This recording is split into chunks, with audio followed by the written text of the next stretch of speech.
जय हिंद बच्चों। इस समय आप लोग महामना इंस्टीट्यूट के यूट्यूब चैनल से जुड़े हुए हैं और इस चैनल में मैं आप सबका स्वागत करता हूं। आज हम लोग class 10th mathematics Hindi medium NCERT book के 13th चैप्टर पृष्ठीय क्षेत्रफल और आयतन यानी सरफेस एरिया एंड वॉल्यूम को हम लोग शुरू करने जा रहे हैं। यहाँ पर हम लोग कोण यानी शंकु का छिन्नक पढ़ेंगे। तो शंकु के छिन्नक का क्या मतलब हुआ, सबसे पहले इसको जानना जरूरी है।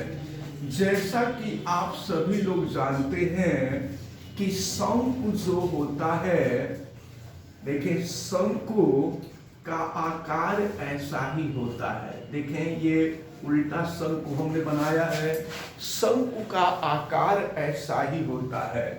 अगर इसको हम बीच में से काट दें, शंकु को बीच में से काट करके ये वाला हिस्सा हटा दिया जाए, तो ये जो हमको प्राप्त होता है इसी को हम छिन्नक कहते हैं। शंकु का छिन्नक कहा जाता है इसी को। ये फ्रस्ट्रम ऑफ कोण कहलाता है।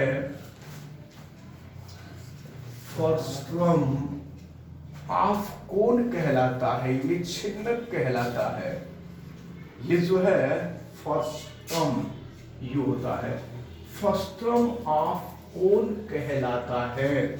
तो यही ये जो बाल्टी का शेप है ना, यही शंकु का छिन्नक कहलाता है। हम आपको बता दें कि अब यहाँ पर शंकु का छिन्नक है तो इसकी दो त्रिज्याएं होंगी। एक त्रिज्या ऊपर, देखिए ये बड़ी वाली त्रिज्या को हमेशा हम R1 से प्रदर्शित करते हैं। बड़ी वाली त्रिज्या कहीं भी रहेगी तो उसको हम R1 से प्रदर्शित करेंगे, और फिर छोटी वाली जो त्रिज्या होगी उसको हम R2 से प्रदर्शित करेंगे। ये हमेशा याद रखे रहिएगा। और हम आपको बताते हैं ये जो है छिन्नक की ऊंचाई हो जाएगी, और ये छिन्नक की तिरछी ऊंचाई हो जाएगी। तिरछी ऊंचाई को हम स्मॉल l से प्रदर्शित करते हैं। तो अब अगर शंकु के छिन्नक का आयतन हमें ज्ञात करना हो, शंकु के छिन्नक का आयतन अगर हमें ज्ञात करना हो, तो शंकु के छिन्नक का जो आयतन होता है, फार्मूला आपको याद रखना होगा 1/3 पाई, और फिर ये होता है h, और फिर यहाँ ब्रैकेट में होता है R1 square plus R2 square, और प्लस होता है R1 R2। ये फार्मूला आपको अच्छी तरह से याद रखना होगा। अगर शंकु के छिन्नक का आयतन निकालना होगा तो इसी फार्मूले का हम प्रयोग करेंगे। और अगर वक्र पृष्ठीय क्षेत्रफल ज्ञात करना हो, शंकु के छिन्नक का अगर हमें वक्र पृष्ठीय क्षेत्रफल ज्ञात करना हो, तो देखें वक्र पृष्ठीय क्षेत्रफल ज्ञात करने के लिए हम क्या करेंगे, तो वक्र पृष्ठीय क्षेत्रफल ज्ञात करने के लिए फार्मूला पाई R1 प्लस R2 यल होता है। ये हो गया आपका शंकु के छिन्नक का वक्र पृष्ठीय क्षेत्रफल।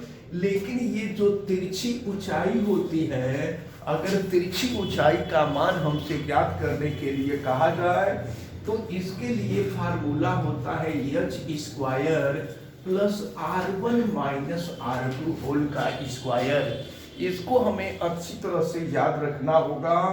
अब अगर मान लीजिए संपूर्ण पृष्ठीय क्षेत्रफल कह दिया जाए, शंकु के छिन्नक का संपूर्ण पृष्ठीय क्षेत्रफल कहा जाए, देखिए संपूर्ण पृष्ठीय क्षेत्रफल, तो संपूर्ण पृष्ठीय क्षेत्रफल क्या होता है इसको हमें ध्यान देना होगा। तो देखिए पहले तो वक्र पृष्ठीय क्षेत्रफल, तो वक्र पृष्ठीय क्षेत्रफल आपने देखा है पाई R1 प्लस R2 यल, ये हो जाएगा पाई R1 प्लस R2 यल। और इसके बाद देखिए ऊपर वाले भाग का क्षेत्रफल फिर नीचे वाले भाग का क्षेत्रफल जोड़ देंगे, तो ऊपर वाला भाग भी वृत्ताकार है, नीचे वाला भाग भी वृत्ताकार है, तो ये हो जाएगा पाई r1 स्क्वायर और प्लस हो जाएगा पाई r2 स्क्वायर। तो शंकु के छिन्नक के लिए हम लोगों को यही 3 महत्वपूर्ण फार्मूले हैं। इन फार्मूलों को हमें अच्छी तरह से तैयार रखना होगा। अगर फार्मूला हम लोगों का तैयार रहेगा तब तो हम क्वेश्चन सॉल्व कर लेंगे, और नहीं तो नहीं कर पाएंगे। इसलिए फार्मूला आपको अच्छी तरह से तैयार करना होगा। चलिए आप सभी लोग बुक खोलिए और हम शुरू करते हैं क्वेश्चन नंबर 1। पानी पीने वाला एक गिलास, देखिए गिलास की साइज ऐसी ही होती है। तो पानी पीने वाला एक गिलास 14 सेंटीमीटर ऊंचाई का है, यानी एच की जो वैल्यू दी गई है यह 14 सेंटीमीटर दी गई है। तो 14 सेंटीमीटर ऊंचाई वाले शंकु के छिन्नक के आकार का है। दोनों वृत्ताकार सिरों का व्यास दिया है, तो व्यास का आधा कर देंगे तो त्रिज्या निकल जाएगी। तो देखिए दोनों वृत्ताकार सिरों के व्यास, तो व्यास दिया है, तो देखिए पहले हम r1 निकाल लें। ये 4 सेंटीमीटर व्यास है, तो व्यास का आधा कर देंगे, त्रिज्या हो जाएगी, तो 4/2 हो जाएगा। तो 4/2 यानी 2 सेंटीमीटर हो जाएगा। अब इसके बाद अगर हम r2 की वैल्यू निकालें तो देखें हमने हमेशा बताया कि जो बड़ी वाली त्रिज्या होगी वो r1 होगी और जो छोटी वाली त्रिज्या होगी वो r2 होगी। इसको आप सभी लोग अच्छी तरह से ध्यान में रख के रहिएगा। और ये दिया हुआ है 2 सेंटीमीटर, तो इसकी त्रिज्या निकालेंगे। ये व्यास दिया हुआ है 2 सेंटीमीटर, तो अब जो है यहाँ 2 से हम भाग दे देंगे तो ये हो जाएगा 1 सेंटीमीटर। अब आपसे पूछा जा रहा है गिलास की धारिता कितनी है, तो हम इसका धारिता का मतलब आयतन ही होता है। हम लोग यहाँ से आयतन धारिता माने, अगर मान लीजिए इस गिलास में दूध रखा जाए या पानी रखा जाए, कोई भी लिक्विड रखा जाए, तो वो कितना अटेगा यही आपसे पूछा जा रहा है। तो धारिता को हम लीटर में सामान्यतः लिखा करते हैं, लेकिन वो आयतन ही होता है। तो चलिए हम लोग आयतन ज्ञात करते हैं। गिलास की धारिता या गिलास का आयतन पहले निकालते हैं, या चलिए गिलास की धारिता हम ज्ञात करने जा रहे हैं। गिलास की धारिता तो ये घन सेंटीमीटर में आएगा, और फिर 1000 से भाग दे देंगे तो ये लीटर में कन्वर्ट हो जाएगा। अब चलें जरा ध्यान पूर्वक देखें, तो ये हो गया फार्मूला, यही है। हम सीधे फार्मूले पर रख देते हैं। शंकु के छिन्नक का आयतन और धारिता सेम होता है, बस आयतन होगा तो इसको घन सेंटीमीटर में लिखेंगे और धारिता होगा तो लीटर में लिखेंगे, लेकिन दोनों का मान समान होता है। छिन्नक का आयतन और धारिता दोनों समान होती है, इसको आपको अपने दिमाग में रखे रहना है। तो चलिए ये है 1/3 और पाई की जो वैल्यू है 22/7 होगी, और फिर एच की वैल्यू आपको 14 दी गई है। फिर हम करेंगे r1 स्क्वायर, r1 की वैल्यू 2 है, 2 का स्क्वायर करेंगे 4 हो जाएगा। फिर r2 स्क्वायर, r2 की वैल्यू 1 है, 1 का स्क्वायर करेंगे 1 हो जाएगा। अब फिर r1 r2 करना है, यानी r1 की वैल्यू है 2, r2 की वैल्यू है 1, 2 और 1 का मल्टीप्लाई कर देंगे तो हो जाएगा 2। अब देखिए फिर क्या मिलेगा, ये हो जाएगा आपका 1/3 और 22/7 इंटू 14, और इसको देखिए ये 4 + 1 5, 5 to 7 हो जाएगा। ये हो गया 7, तो 7 से 7 कैंसिल कर दीजिए, तो फिर ये हो जाएगा आपका ये 22 इंटू 14, देखिए 22 इंटू 14 और बाई 3 हो जाएगा। तो या तो हम सीधे इसका पहले गुणा कर ले, 22 में 14 का गुणा कर ले, फिर 3 से भाग दे दे। तो देखिए 14 दूना 28 हो जाएगा, कैरी 2, और फिर 14 दूना 28 और 2 30 हो जाएगा। ये हो गया 308/3, और ये हो जाएगा सेंटीमीटर क्यूब। तो अभी तो यह आयतन निकला है सेंटीमीटर क्यूब में। तो अब देखिए ये 308/3 हो गया। अब 3 से इसको डिवाइड कर दिए तो ये 102 सही 2/3 हो गया, नेक्स्ट फ्रैक्शन के रूप में आ गया। लेकिन एक चीज देखिए, जब धारिता कह रहा था तो इसको लीटर में देना चाहिए, लेकिन आपका आंसर जो है घन सेंटीमीटर में दिया है। चलिए घन सेंटीमीटर में ही हम छोड़ देते हैं। अब इसके बाद हम लोग आगे बढ़ेंगे और देखेंगे क्वेश्चन नंबर 2 को। चलिए देख रहे हैं क्वेश्चन नंबर 2 को। एक शंकु के छिन्नक की तिरछी ऊंचाई, तिर्यक ऊंचाई, तो तिर्यक ऊंचाई का मतलब आपको यल दिया हुआ है और ये दिया हुआ है 4 सेंटीमीटर, ये 4 सेंटीमीटर दिया हुआ है, तथा इसके वृत्तीय सिरों का परिमाप। तो देखिए वृत्तीय सिरे, ये देखिए ये वृत्तीय सिरे हैं। तो वृत्त का परिमाप, परिमाप का मतलब परिधि होता है, और परिधि होता है 2 पाई आर के बराबर, वृत्त की परिधि। तो देखिए वृत्तों का परिमाप दिया हुआ है, सर्क्यूम्फरेंस कहते हैं। तो पहले सर्क्यूम्फरेंस को हम C1 और C2 से प्रदर्शित कर रहे हैं। परिधि को सर्क्यूम्फरेंस कहते हैं। C1 की वैल्यू आपको दी गई है 18 सेंटीमीटर, और C2 की जो वैल्यू आपको दी गई है ये 6 सेंटीमीटर दी गई है। तो आपसे कहा जा रहा है छिन्नक का वक्र पृष्ठीय क्षेत्रफल। तो वक्र पृष्ठीय क्षेत्रफल का मतलब यही देखिए, पाई R1 प्लस R2 यल, यही वक्र पृष्ठीय क्षेत्रफल होगा। तो सबसे पहले तो हम लोगों को R1 R2 की वैल्यू निकाल लें। तो ये देखिए C1 जो होगा ये 2 पाई R1 के इक्वल होगा। तो ये हो जाएगा आपका 18, और अब जो है यहाँ से अगर हम R1 की वैल्यू निकाल दें तो ये 18/2 पाई हो जाएगा। अच्छा अगर इसको 2 से हम कटा दें तो ये 9 हो जाएगा। ये हो गया 9/पाई, ये हो गया सेंटीमीटर। अब चलिए दूसरा आपको C2 दिया है। तो C2 में दिया हुआ है 2 पाई R2 = 6। तो अगर हम यहाँ से R2 की वैल्यू निकालें तो ये हो जाएगा 6/2 पाई।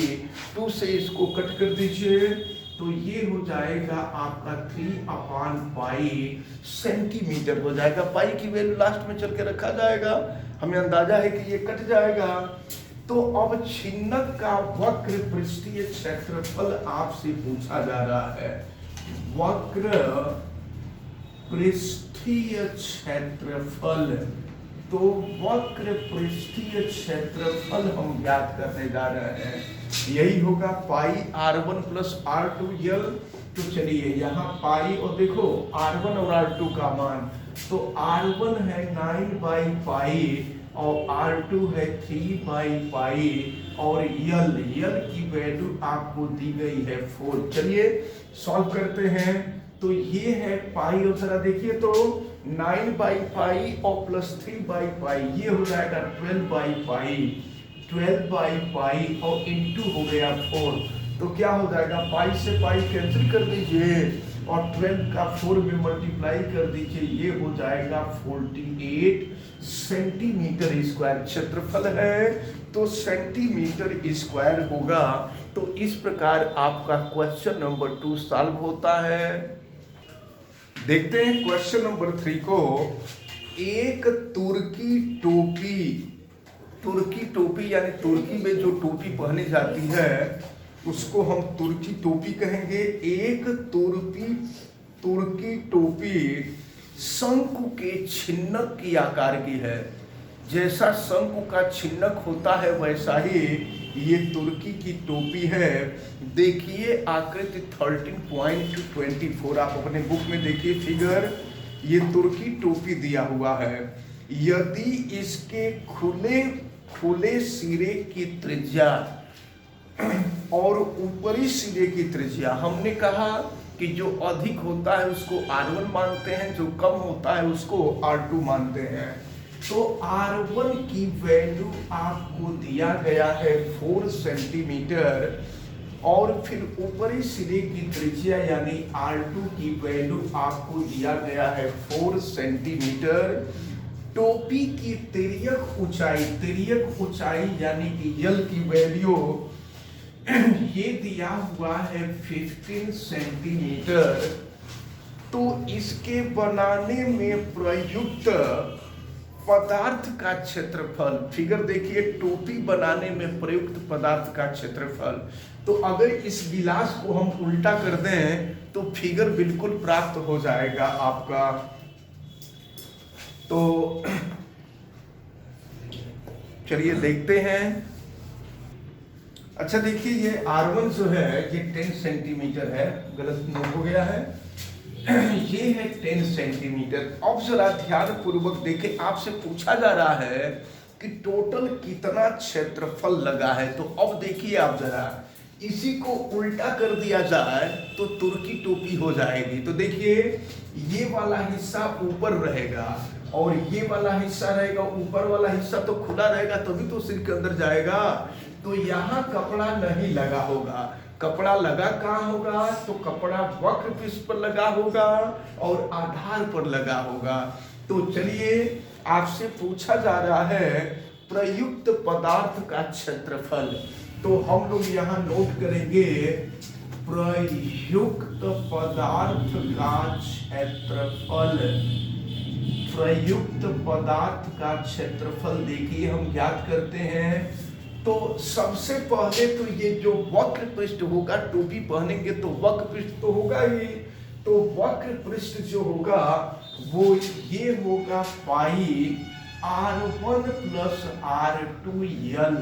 आप प्लस देखिए, ये वाली त्रिज्या होगी, ये वाला क्षेत्रफल होगा क्योंकि टोपी ऊपर से बंद होगी और एक तरफ खुली होगी। जिधर चौड़ा है उधर खुली होगी और जिधर पतला है वो बंद होगा। तो ये हो जाएगा वृत्त का क्षेत्रफल पाई R2 स्क्वायर हो जाएगा। पाई R स्क्वायर होता है। तो अब जो है इसको हमें सॉल्व करना है। अगर हम चाहते तो दोनों में से पाई कॉमन ले लेते, या चलिए पाई कॉमन ले लेते हैं, बल्कि कॉमन ले देने से क्वेश्चन आसान हो जाता है, सरलता से सॉल्व हो जाता है। तो पाई बाहर निकाल लिए तो R1 प्लस R2 यल और प्लस हो गया ये R2 का स्क्वायर। पाई बाहर निकल चुका है तो पाई की वैल्यू हम रख देते हैं, पाई की वैल्यू 22/7 हो जाएगा। और देखिए R1 प्लस R2, देखिए हम सीधे वैल्यू रख दे रहे हैं। R1 की वैल्यू है 10, R2 की वैल्यू है 4। और अगर R1 प्लस R2 करेंगे 10 प्लस 4 कर देंगे तो ये हो जाएगा 14 और इंटू यल की वैल्यू आपको दिया गया है 15 और प्लस हो जाएगा R2 का स्क्वायर। R2 है 4, R2 की वैल्यू 4 है और 4 का स्क्वायर कर देंगे तो ये हो जाएगा 16। अब इसको हम सॉल्व करते हैं तो ये 22/7 और जरा देखिए इसका हम गुणा करते हैं। तो अगर 15 से गुणा करें तो देखिए 15 चौके 7 हो जाएगा, कैरी 6 और फिर 15 का में 15 और 15 6 21 हो जाएगा। ये हो जाएगा 210 और प्लस हो जाएगा 16। फिर इसको आप सॉल्व करिए, देखिए क्या मिलता है। ये हो जाएगा 22/7 और इसको अगर हम ऐड कर देंगे तो ये हो जाएगा 226 हो जाएगा। अब इसको हमें सॉल्व कर लेना है। कटने लायक तो कुछ दिखाई नहीं दे रहा है, कुछ कटने लायक नहीं दिखाई दे रहा है, तो गुणा कर लीजिए और गुणा करने के बाद जो है इसको सॉल्व कर लीजिए। या नहीं तो 22/7 का मान सीधे रख दीजिए 3.14। तो ये हो जाएगा आपका 3.14 और ये हो जाएगा 226। इन दोनों का मल्टीप्लिकेशन कर लीजिए, आंसर आ जाएगा। तो अब जो है देखें, ये 22 में 226 का गुणा कर लिए तो ये 4972/7 आया, और फिर इसको सही बटे यानी मिक्स्ड फ्रैक्शन में कर दिए तो 710/2/7 सेंटीमीटर स्क्वायर आ गया। तो इस प्रकार ये जो तीसरा क्वेश्चन था, तीसरा क्वेश्चन आपका कंप्लीट होता है। अब इसमें केवल 2 क्वेश्चन रह जाते हैं, ये 2 क्वेश्चन सॉल्व हो जाएंगे तो आपकी ये प्रश्नावली और प्रश्नावली के साथ साथ ये जो 13th चैप्टर है, ये 13th चैप्टर भी आपका कंप्लीट हो जाएगा। फिलहाल आज जो तीनों क्वेश्चन बताए गए हैं, हमें उम्मीद है कि आपको अच्छी तरह से समझ में आए होंगे। आप वीडियो को लाइक जरूर कीजिएगा, और अगर आप चैनल पे नए हैं तो चैनल को सब्सक्राइब भी कर लीजिए, बेल आइकन को भी प्रेस करें। और अगर किसी प्रकार की कोई दिक्कत समझ में आती है तो आप हमें कमेंट करके जरूर बतावें, और वीडियो को मैक्सिमम स्टूडेंट तक शेयर करें। आप सभी लोगों का बहुत बहुत धन्यवाद। जय हिंद।